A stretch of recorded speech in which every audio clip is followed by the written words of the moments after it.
আসসালামু আলাইকুম। Daily talk to সাইদের পক্ষ থেকে আপনাদেরকে আন্তরিক শুভেচ্ছা ও মোবারকবাদ। আমরা চলে এসেছি লক্ষ্মীপুরের রায়পুর উপজেলায় এবং দেখতে পাচ্ছেন যে রায়পুর উপজেলার যেই সৌন্দর্য সেটা বলার দরকার নেই। আমাদের ডানেই রয়েছে রায়পুর উপজেলার যেই নদীটি রয়েছে ডাকাতিয়া নদী। আচ্ছা, তো আজকে এখানে আসার খুব বেশি কোনো রিজন নেই, মূলত হচ্ছে অফিসের আজকে অফ ডে এবং ভাবলাম যে একটু ফ্রেশ মাইন্ড করা দরকার, তো সেই সুবাদে মূলত রায়পুরে চলে আসা।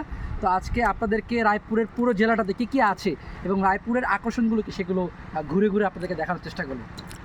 তো নুরুদ্দিন জাভেদ ভাই, আপনি আসলে কিছু বলবেন কিনা? আপনার এলাকায় এসেছি, আপনার কী কী আছে যদি আমাদেরকে একটু দেখান আর কি, বা বলেন আর কি। আপনি যদি লক্ষ্মীপুর কথা বলি, লক্ষ্মীপুরের একটি উপজেলা রায়পুর। তো লক্ষ্মীপুর শহর থেকে মাত্র 15 কিলোমিটার দূরত্ব শহরের সাথে এই উপজেলা।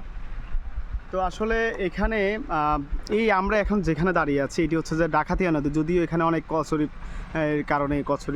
কারণে মূলত এটা হচ্ছে যে ডাকাতিয়া নদী এবং মরা নদী বলা চলে।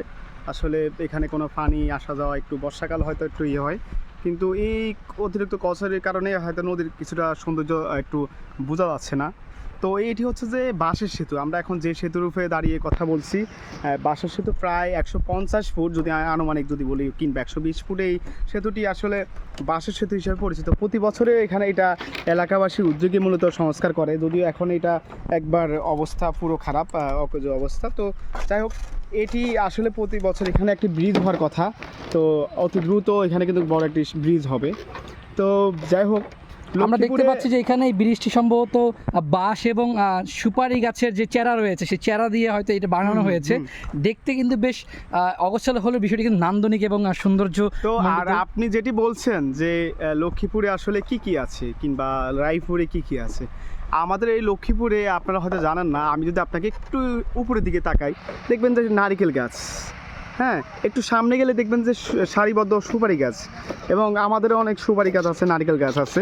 এগুলো আমাদেরই, এই যে এগুলো আমাদেরই।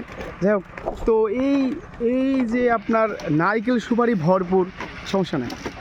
এখানে কি আছে মূলত যে আমরা দেখতে পাচ্ছি? এই যে এগুলা হয়তো মাছ হবে, মাছের পোনা হবে। বিক্রি হয়ে গেছে? মাছের পোনা তো নাকি? জি, আচ্ছা, মাছের পোনা কি বিক্রি হয়ে গেছে? বিক্রি করার জন্য নিচ্ছে আর কি। আচ্ছা আচ্ছা। তো এই যে আমাদের এইখানে কিন্তু ওই যে একটা যে আমি কথা বলছি এর আগে যে নারিকেল সুপারি ভরপুর, এই তোমাদের লক্ষ্মীপুর একটা গানও আছে, আঞ্চলিক গান।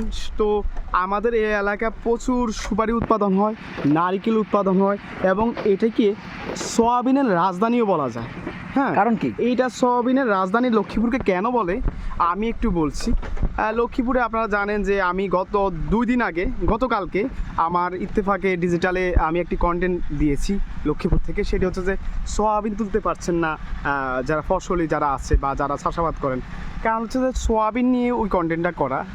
যাই হোক, ওদিকে না যাই, কিন্তু এই সোয়াবিন সয়ারল্যান্ড খ্যাতি লক্ষ্মীপুর এই জেলা।